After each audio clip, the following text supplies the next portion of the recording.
Alors, c'est parti pour la suite. On va faire les 25, 26 et 27. Donc, appliquer les critères de divisibilité pour expliquer pourquoi chaque nombre n'est pas premier. Donc, je rappelle, on a vu dans le chapitre 1 les critères. Et un nombre premier n'est divisible que par 1 et lui-même. Donc, dès qu'on trouve un autre critère, un autre diviseur, le nombre n'est plus premier. Alors, pour le numéro 25, je vais très insister avec vous ces jours-ci sur la présentation parce que j'ai vraiment revu des trucs au brevet. C'est pas brevet blanc. Ce n'est pas possible. Donc, on est au 25 de la page 47 et je passerai vérifier si vos cahiers sont rédigés proprement. Le A, 145, boum, il se termine par 5, donc il n'est pas divisible. Il se termine par 5, il est divisible par 5, donc il n'est pas premier. Le B, on a 381. Bon, il ne se termine pas par 1, 0, 5 ou 2, etc. Donc on va tester l'autre. Est tel que 3 plus 8 plus 1 est égal à 3 plus 8, ça nous fait du 11, plus 1, 12. Et 12 encore, bon 12 on connaît déjà, c'est 3 fois 4, mais on peut aller plus loin en disant que 12 est tel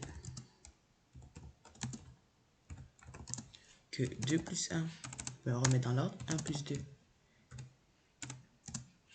est égal à 3. On a une somme des chiffres qui se ramène à 3, 6 ou 9, donc il est divisible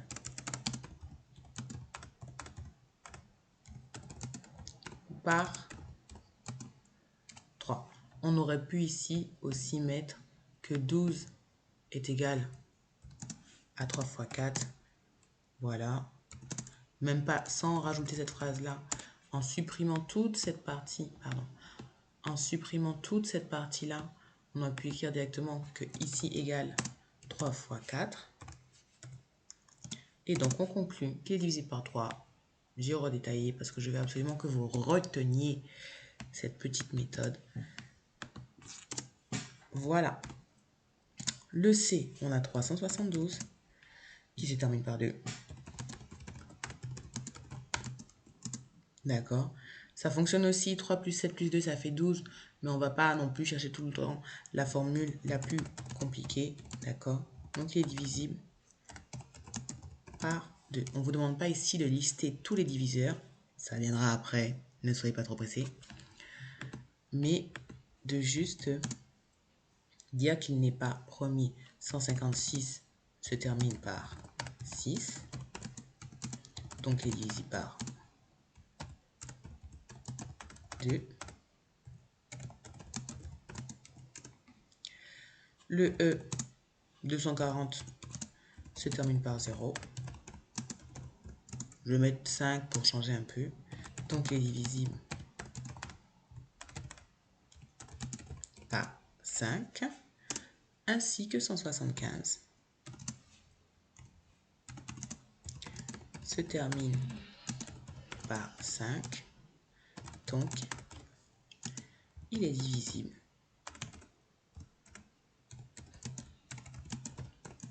par 5. Pour l'autre exercice, je vais systématiquement tester ici pour le 26. On va d'abord tester s'ils sont divisibles par 3 et 9 en faisant la somme pour que vous soyez vraiment très habitués à cette méthode. Vous pouvez mettre pause sur la vidéo si vous voulez recopier soigneusement cette petite correction.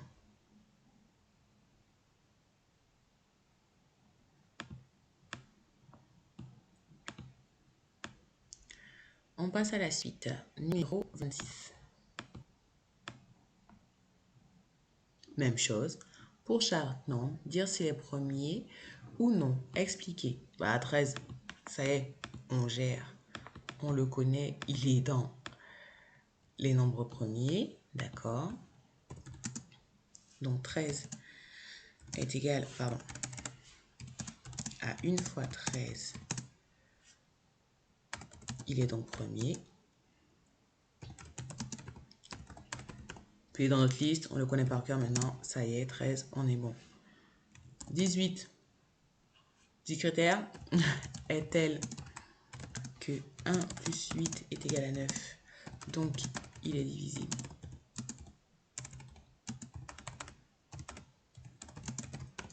par 9. Bien évidemment, si vous avez dit qu'il est divisible par 9 parce que 18 est égal à 2 fois 9, ça fonctionne très bien. C'est un petit nombre que l'on connaît. 23, on vient de le voir dans la liste. On s'en souvient. On n'a pas des mémoires de poule non plus, j'espère. Donc, les premiers.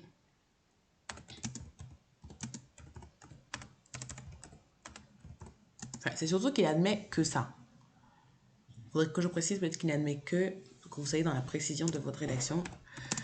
Le D, c'est 27. Je vais quand même utiliser un petit critère. On le connaît très bien. Mais 2 plus 7 égale 9. Donc, il est divisible par 9 et par 3 aussi. 51, on l'a eu tout à l'heure, il se moque de nous, quoi. 51 est tel que 5 plus 1 égale 6. Pardon. Il faudra pas ça. Ce ne sera pas coupé au montage. Donc, les divisibles par 6, c'est la somme par 3. C'est la somme qui doit être égale. C'est pas la fin. La somme des chiffres doit être égale à 3, 6 et 9. Et enfin F, 123, pardon, qui est tel que 1 plus 2 plus 3 est égal à 6. Donc, il est aussi divisible par 3.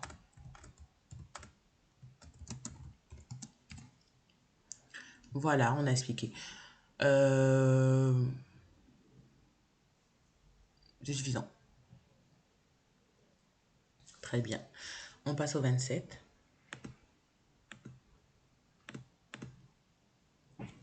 Vous pouvez mettre pause si vous voulez recopier tranquillement toutes ces petites choses que j'ai tapées très rapidement et surtout soigneusement.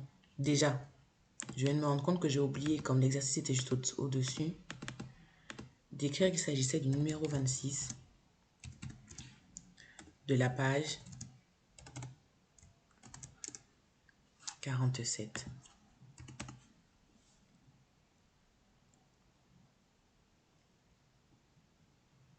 Vous n'avez pas la chance dans vos livres, dans vos cahiers, d'avoir l'exercice juste au-dessus. On passe au 27. Petite démonstration.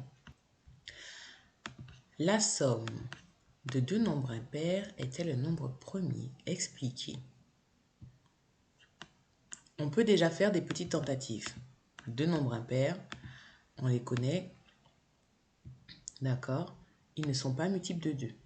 Donc, on va avoir 3, 5, 7, 9, 11. Quand on compte de 2 en 2 en partant de 1, tout ça, c'est impair. Et c'est exactement ça qu'il faudra utiliser. Le fait qu'on compte de 2 en 2 à partir de 1. C'est-à-dire que tous les nombres impairs vont s'écrire sous la forme de 1 plus 2, plus 2, plus 2, plus 2, plus 2, plus 2, plus x fois autant de fois qu'on veut de 2. Mais on partira toujours de 1. Donc, je vais faire un premier test avec n'importe quel nombre impair qu'on connaît. 350. 359 plus n'importe quel nombre impair que l'on connaît aussi. 1877. Pourquoi je mets un espace là, je ne sais pas. D'accord. Pourquoi j'ai pris des nombres aussi grands, je ne sais pas non plus. 359, c'est 360 moins 1. Donc, ça va nous faire... allez, on va le poser normalement. 7. 7 plus 9, ça fait 16. Je pose 6, je retiens 1. Je pose 6, je retiens 1. 7 plus 5, ça nous fait du 12. Plus la retenue, ça fait 13. Bref, déjà, ça finit par 6, donc c'est premier, c'est sûr. Donc, c'est pas un nombre premier. C'est pair, donc c'est pas un nombre premier. On a la retenue, on est à 8 plus 3, ça fait 11, plus la retenue 12. Et enfin, donc du 1000. 236. Donc, on a effectivement un nombre qui n'est pas premier. La somme de deux nombres impairs est un nombre premier. On a ici déjà un exemple qui dit oui. Un exemple peut justifier un non, mais un exemple ne justifie pas un oui. Donc, il va falloir généraliser la chose. Si on regarde de plus près 359. 359, c'est quoi? C'est 1 plus 358. 358, c'est quoi?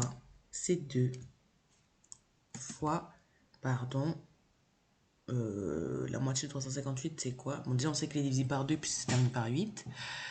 3, ça va être 1, il va nous rester 15. Ça va être 14, donc 279. D'accord? On peut écrire ce nombre impair sous la forme de 1 plus 2 fois quelque chose de quelconque. 179 ici. Si on décompose pareil, si on étudie le nombre 1877 que j'ai choisi, ça va être encore une fois 1 plus un nombre pair qui est 1876. Oui, c'est un nombre pair, on le reconnaît. Il se termine par 6. 1876, c'est plus facile. C'est du 938 sa moitié. Pardon, 38 sa moitié. Excusez-moi. Donc, fois 2.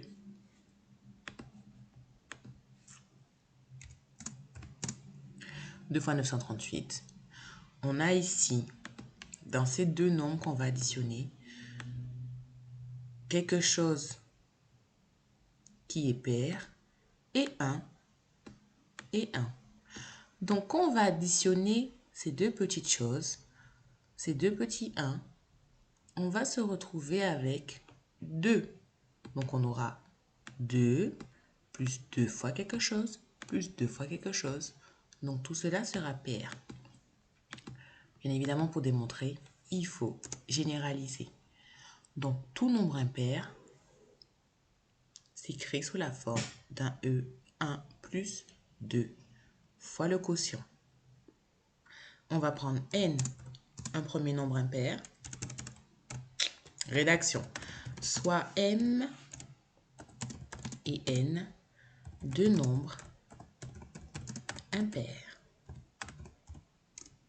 Alors, m va pouvoir s'écrire sous la forme de 1 plus 2 fois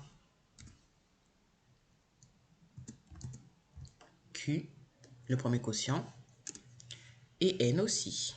Et n va aussi être égal à 1 plus 2 fois. Alors, je ne mets pas les fois parce qu'on est trop vieux. C'est des caractères inutiles. On les a supprimés depuis longtemps. Les mathématiques, c'est rapide et efficace. Efficace surtout.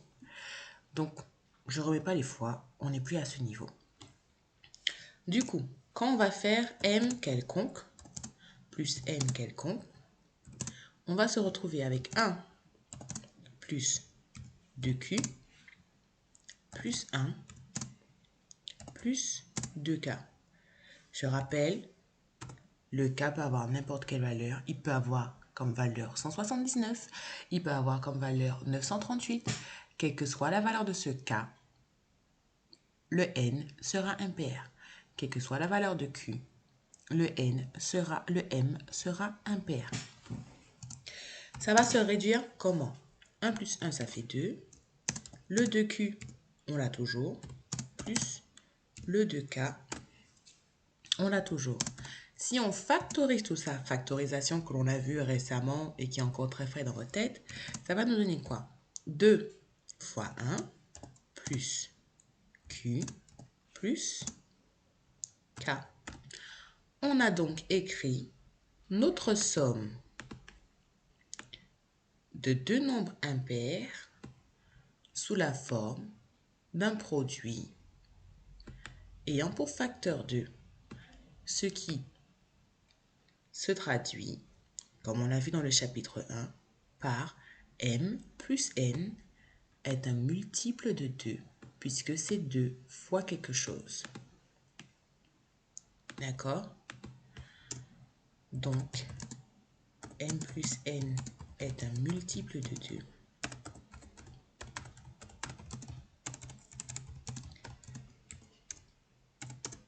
Et comme on a généralisé en prenant des variables, des inconnus qui peuvent avoir n'importe quelle valeur impaire, on leur a donné des conditions.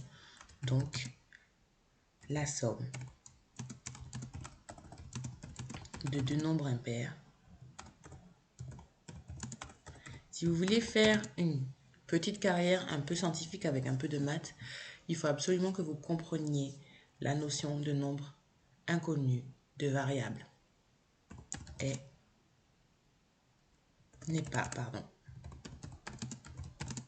un nombre premier.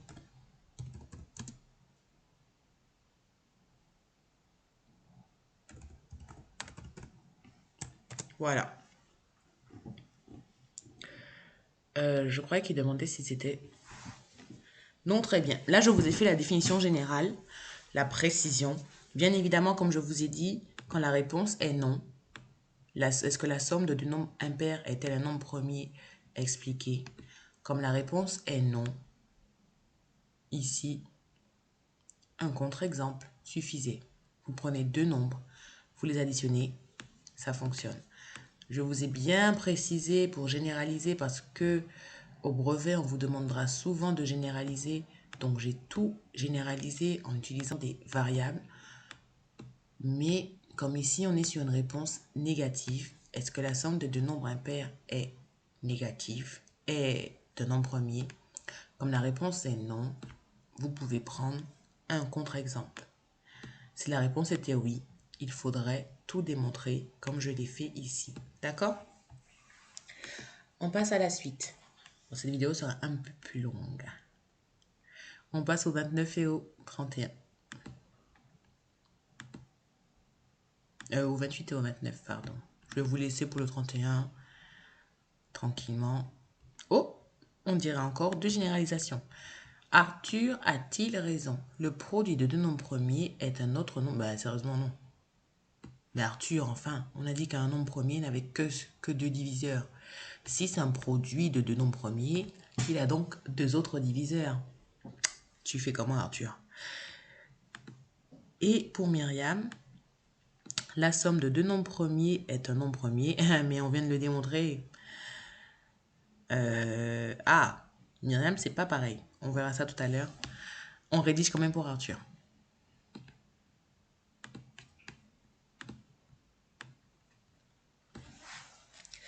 Arthur a-t-il raison? Expliquez. Le produit de deux nombres premiers peut être un nombre premier. Non. Pourquoi? Parce qu'il admettrait deux autres diviseurs. Donc, on écrit bien sûr numéro 28 de la page 47.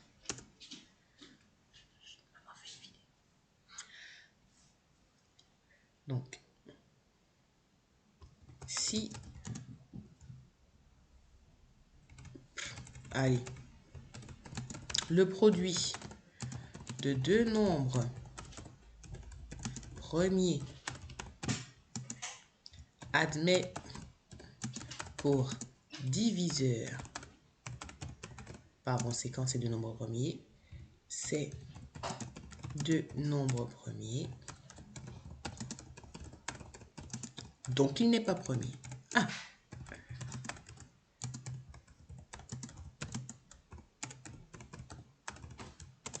C'est fini. Mais il faut vraiment bien comprendre, d'accord, ce qu'est un nombre premier, ce qu'est un produit. Il faut bien maîtriser ce vocabulaire, sinon cet exercice-là, cette phrase-là, ça va être compliqué. D'accord? Donc, par exemple, je vais prendre un exemple juste pour que vous compreniez bien. On va prendre 23 et 29. On a vu que c'était les nombres premiers. Donc, le produit de 23 par 29. Ça va être égal à combien? Je ne sais pas. Je prends ma calculatrice. Je reviens vers vous dans quelques instants. Donc, on va taper 23 fois 29 qui nous fait du 667. La question est, est-ce que 667 est un nombre premier? Non, il ne va pas être un nombre premier parce que il admet pour diviseur 23 et 29. 667 va donc être égal à 23 fois 29, à 1 fois 667. Donc ce n'est pas un nombre premier puisqu'il aura ces deux diviseurs-là qui ne sont pas 667. Ok, ça c'était pour l'exemple, pour que vous compreniez bien avec des nombres. Je sais que l'abstrait, c'est très compliqué à maîtriser. On passe à Myriam. Myriam, pour ce que je vous disais tout à l'heure. Donc, numéro 29.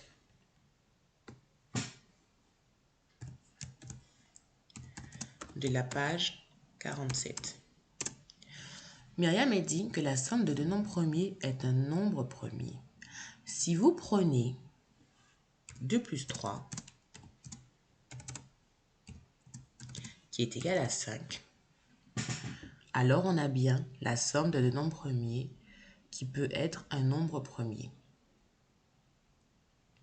D'accord? Donc, la somme de deux nombres premiers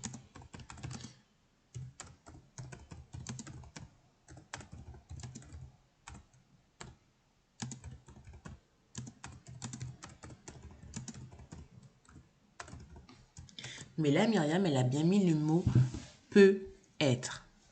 Donc, si vous dites non parce que vous avez trouvé un exemple qui dit non, là encore, vous ne serez pas dans la bonne réponse puisque Myriam, elle a dit peut être. Donc, c'est pas parce qu'il y a un non que ça va pas fonctionner avec un autre couple. Là, quand vous dites non, vous généralisez que c'est impossible alors qu'elle a dit ça peut être.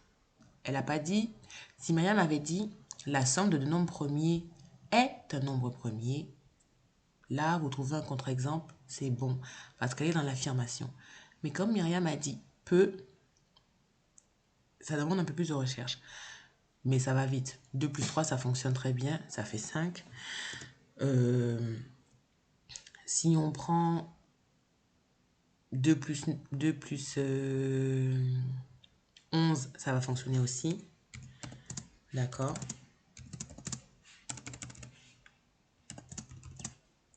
C'est égal à 13 qui est aussi un nombre premier. Par contre, bien évidemment, on ne va pas prendre deux nombres impairs. Puisqu'on a vu que deux nombres impairs, c'était forcément pair. Et ça, c'est pas un nombre premier. Donc, on ne prendra pas 3 et 5. On ne prendra pas 11 et 13. Puisque ça va forcément donner un nombre pair. Et ce ne sera pas premier par définition. D'accord? Mais comme vraiment, elle a dit peut être. Donc, on va garder un nombre impair et un nombre pair. Je vous laisse me trouver au moins un autre exemple pour ça. Voilà. Donc, ça va fonctionner avec... je crois que 29 et 31 sont premiers. Excusez-moi. De toute façon, vous avez la liste dans votre leçon. Ici, hop. D'accord. Donc, si on regarde ici, 2 plus 5, ça a fonctionné. 11 plus 2, ça a fonctionné. 17 plus 2, ça a fonctionné. 29 plus 2, ça a fonctionné. 41 plus 2, ça fonctionne. 59 plus 2, ça fonctionne. Il y a plein d'exemples. Donc, je vous laisse me donner un autre exemple. Je ne l'écrirai pas. À vous d'en trouver un dernier. Et puis, je vais vous... Pardon, il était jusque-là. Et puis, je ne vais pas rajouter le 31. Si. Le 31, il sera à faire ce week-end. Tranquillement à la maison. Je ne fais pas de vidéo. C'est votre travail. C'est le 31. Bonne fin de journée à tous. Et merci d'avoir été attentifs.